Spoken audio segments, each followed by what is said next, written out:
Hello, everyone. I'm Solmaz, lead performance engineer at Best Buy Canada, and here with me is Oriol, our lead site reliability engineer.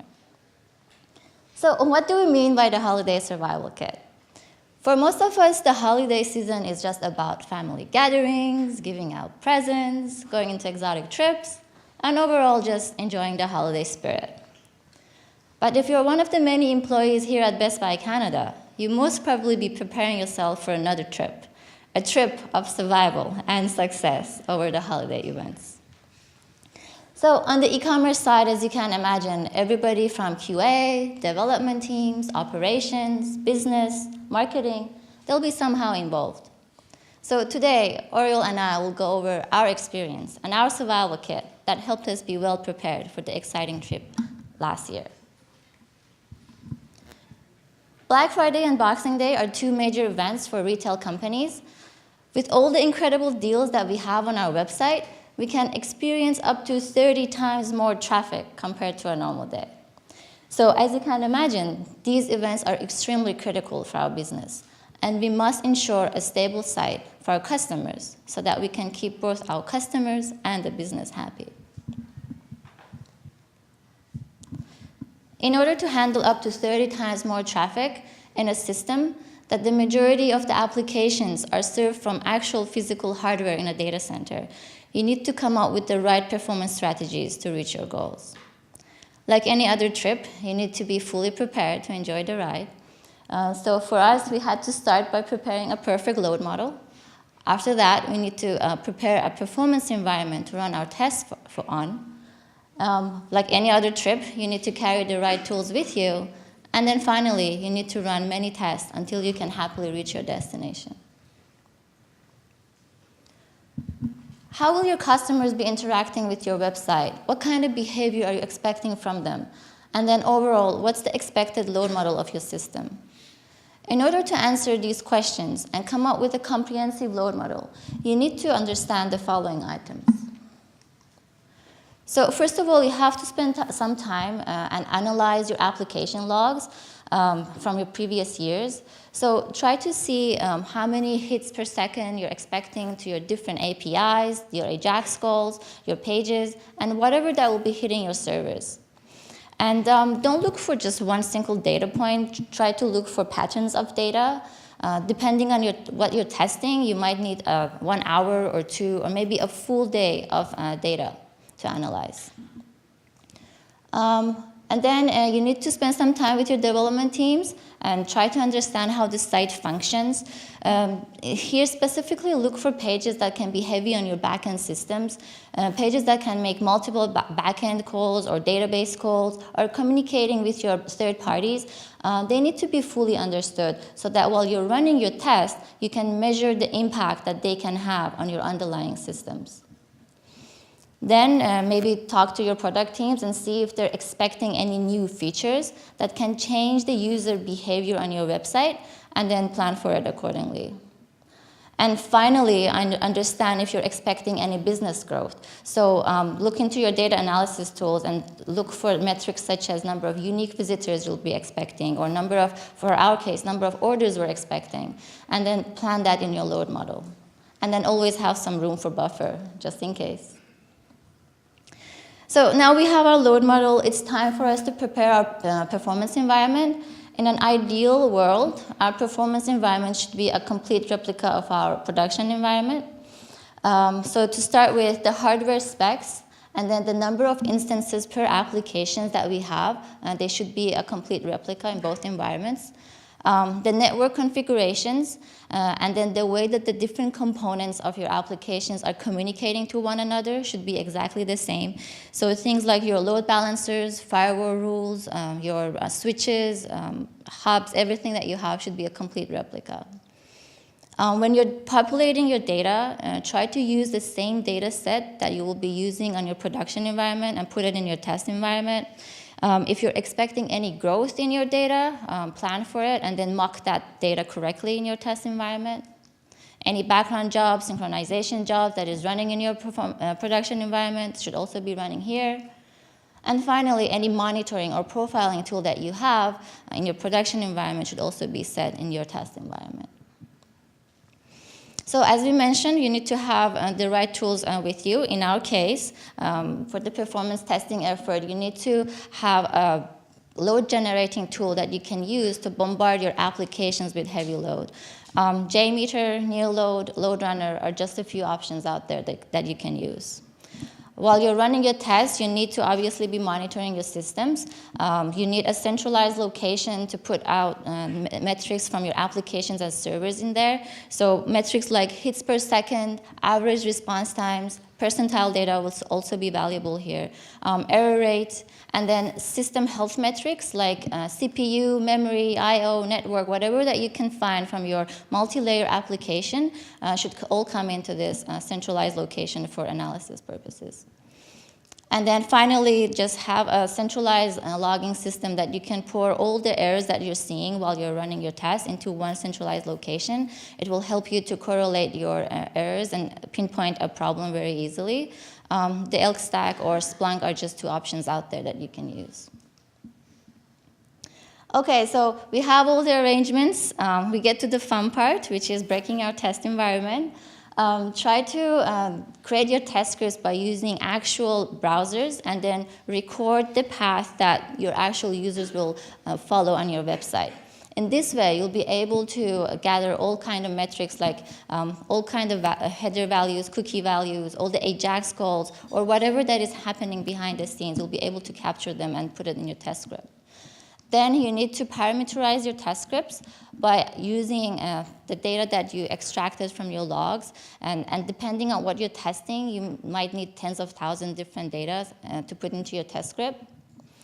And then finally, you need to put this test script use the load model that you had, put it into your test scripts, come up with a test scenario, and then run your first test. So obviously, the first try won't be perfect, so you need to repeat this cycle a couple of times until you reach a point that you are fully confident that you are emulating real user behavior on that upcoming event.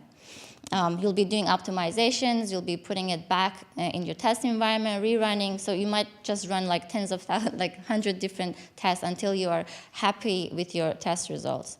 And remember, how similar that your production environment is to your test environment, always run tests on your production environment. You'll be surprised to see the differences when you're running these tests, and find those differences before your actual users find them for you.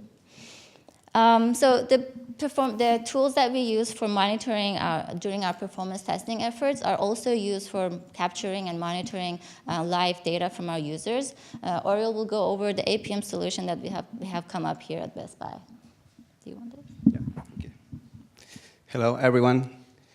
I'm going to talk about another travel that my team and I started like 1 year ago. And to be honest, for us, it was like traveling to a place where we have been before, as we all have previous experiences using monitoring, alerting, different telemetry systems.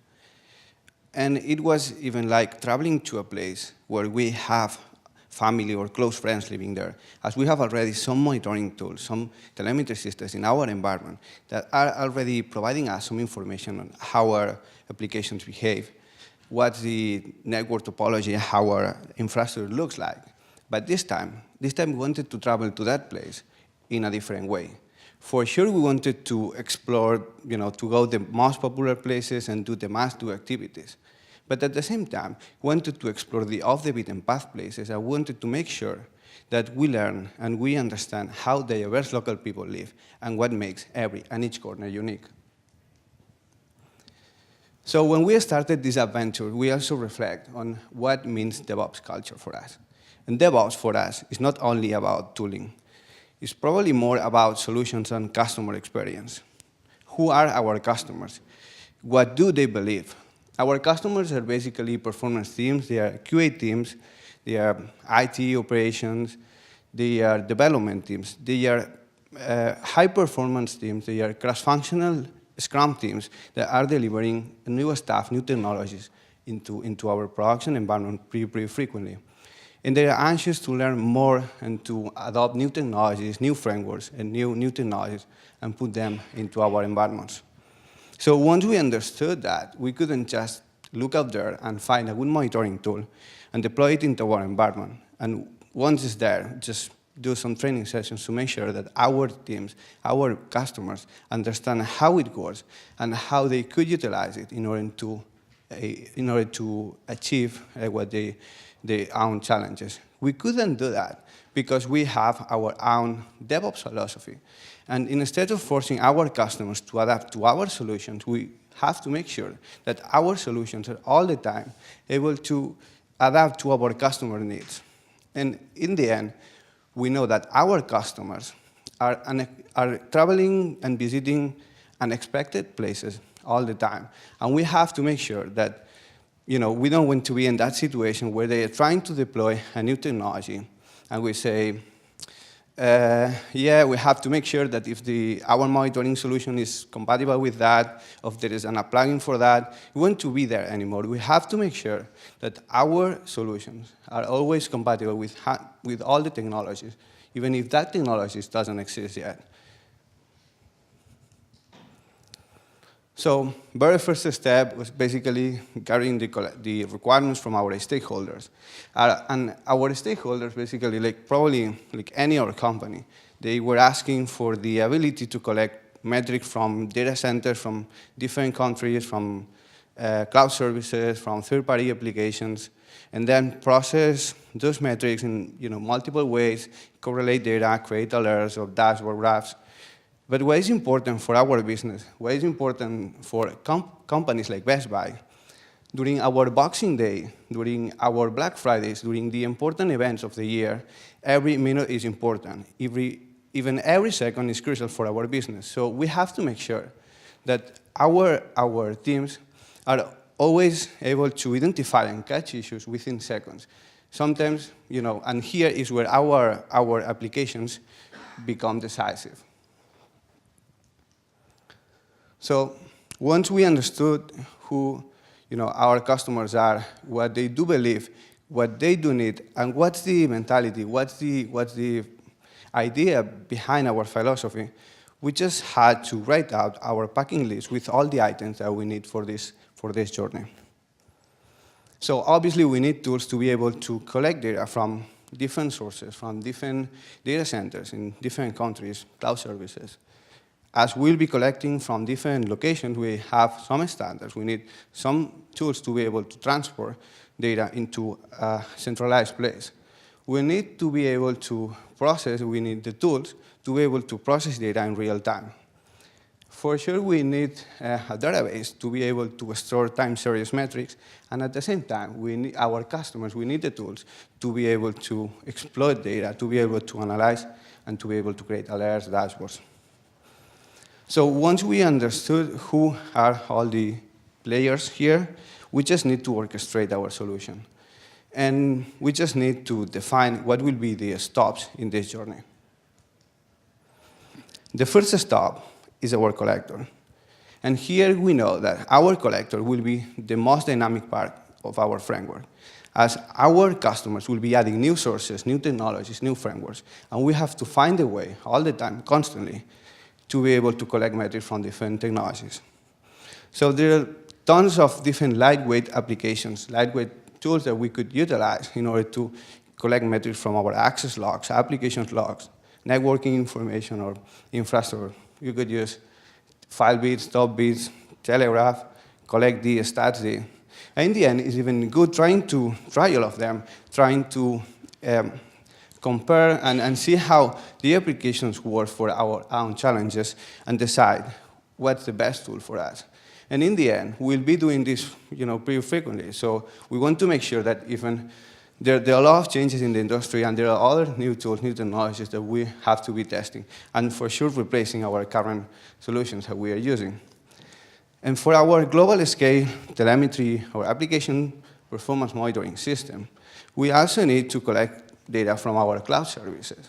So we have to find the right cloud services to be able to collect metrics from other cloud services. Our database are important here, for sure. We have to find ways to collect metrics from our database. But why not think bigger? Why not try to create some automations in order to run some queries against our database and collect other kind of information that could be important for our business? if we're able to correlate, for example, number of orders per second, number of new users created per second to the metrics and the response time of each and specific API, we'll be able to analyze our environment from different angles. And one thing, in the era of big data, one thing that we have learned is that the more data we are collecting, the more information, the more metrics that we have, the more powerful will be our application, as we'll bring the ability to our customers to decide how and when they want to use this information. And why not collect information from our CDN, from our other monitoring systems or automations that we have in place, like real user monitoring or synthetic monitoring?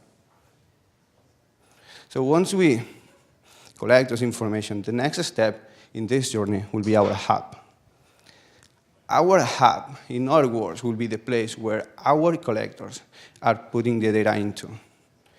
And again, we have different tools here, different broker systems that we could use for this purpose. So we could use RabbitMQ, Kafka. There are different applications out there that we could use.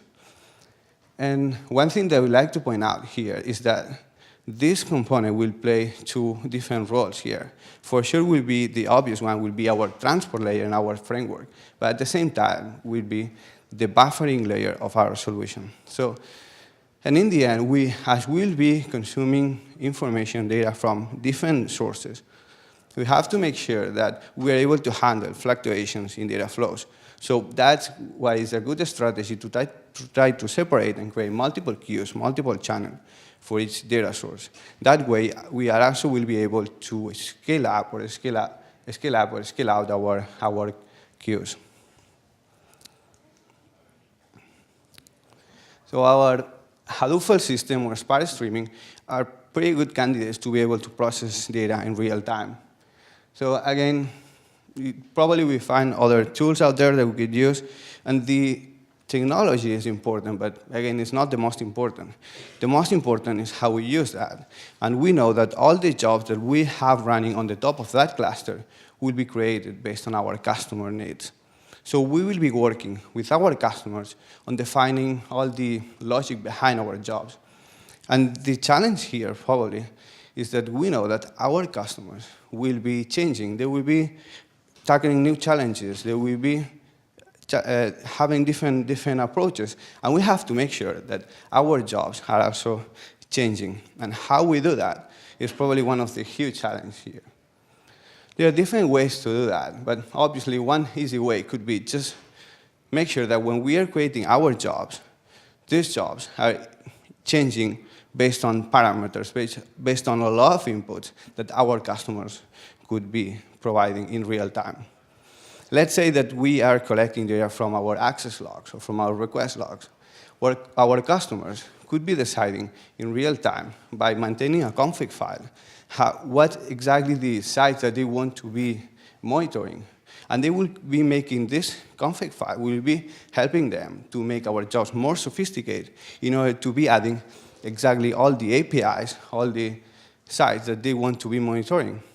They will be deciding what's the important information that they want to capture from each application. They will be deciding even how they want to process that, and even what happened next if they want to be storing that information into a different database or into the same table. So giving them the ability to decide how we want to process every and each of our data flows, it will bring us the ability to make sure that our framework is always changing based on what they require.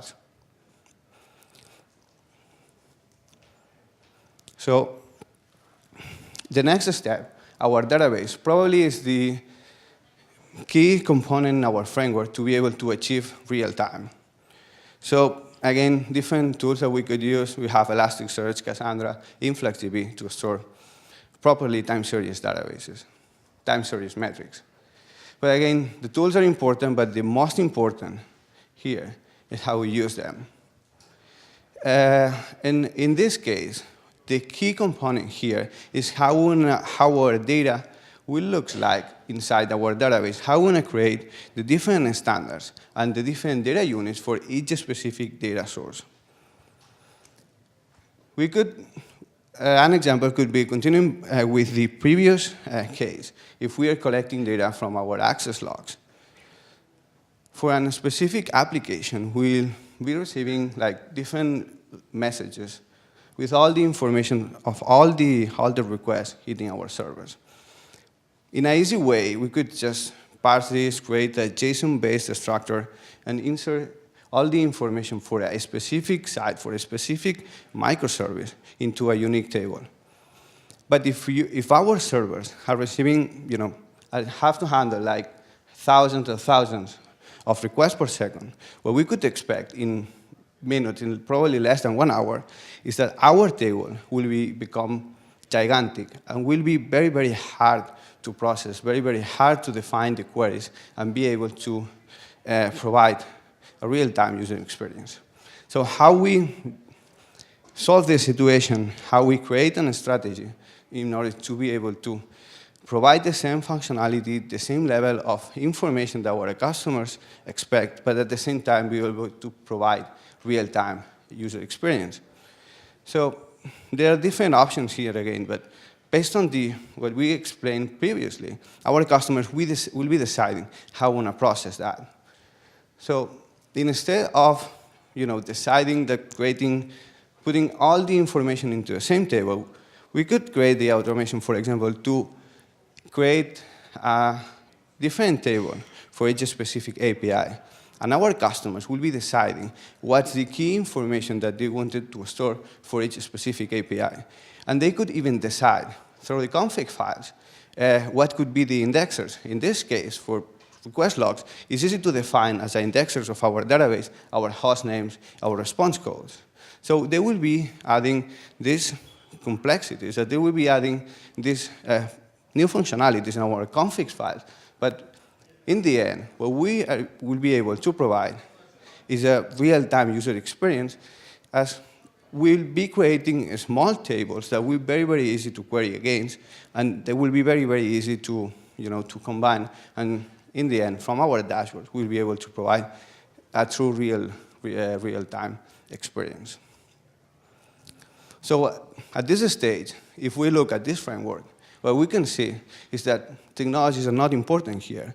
We could, at any time, be changing our global scale application monitoring system, but just replacing the components that are, that we're using for each specific role. So we could, review our what's out there. We'll be reviewing all the changes in the industry and be changing, replacing all the components here to make sure that we're always focused on providing the service that our customer demands, but at the same time, our framework is always changing and is always adapting and using the latest technologies.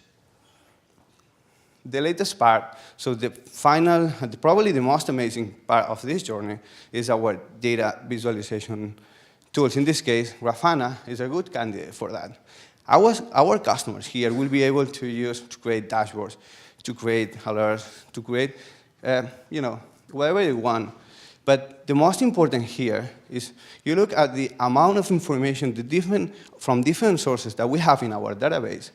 We'll be able to, for example, correlate the results of our synthetic monitoring to what we are seeing in every and each server in our farms or clusters. We'll be able to, when we have a problem, when there is a problem scenario, we'll be able to identify how is this impacting the business, how is this problem impacting the number of orders created by our users. So we have, our users have the power to decide how they're going to manage that and how, and get any information and deep information how our entire system behaves. A few examples of that. If our users are monitoring or are supporting different applications, obviously we'll be able to see in true real time, in few seconds, all the information for infrastructure to response code. We'll be able to route by response code all our requests hitting our servers. But at the same time, we'll be able to correlate number of orders, number of different information that could be important for our business to the hits per second, to different information that we are collecting from different sources. And at the same time, we could do things like checking in real time all the servers in our farm, all the servers in our clusters, and identify different trends. You can see if one server is experiencing a different behavior, and in real time, we'll be able to fix the issues. We'll be able to identify if one server is behaving differently, and fix the issue before our customers run into them. You can even follow the same strategy in a different granular way. We could, for each specific APIs of all our services, all our systems, all our microservices, correlate the information to what matters for our business, but at the same time provide information on how our applications behave, and at the same time, you can survey by server identify if, based on different conditions that we could be creating, analyze how every and each server behaves. If we have different teams, like product streams, we have a bunch of different Scrum teams that are the owners of different applications, of different parts of our business. They are the developers that are creating all the applications for specific parts of our business. And they will be creating the services, they will be improving our systems. So that's an easy way to give them access to production environments. They will be seeing in real time how all the changes they're pushing to production, how these changes are impacting our business. They will be seeing how these changes are impacting performance, or any kind of changes, or any kind, even the, for sure, improvements. So we can do this for multiple teams in different ways. But in the end, I think that the most important here, the most important memory from this travel, the most important lesson learned is that we have proof with facts that it's possible align what you think, what you believe, to what you do, the applications that you are delivering to our customers. And at the end, we want to just thank you all. It's because of your support that every Black Friday and every Boxing Day, we get this massive traffic rushing into our systems, which makes our work so much challenging and exciting. So thank you for being the best part of this journey.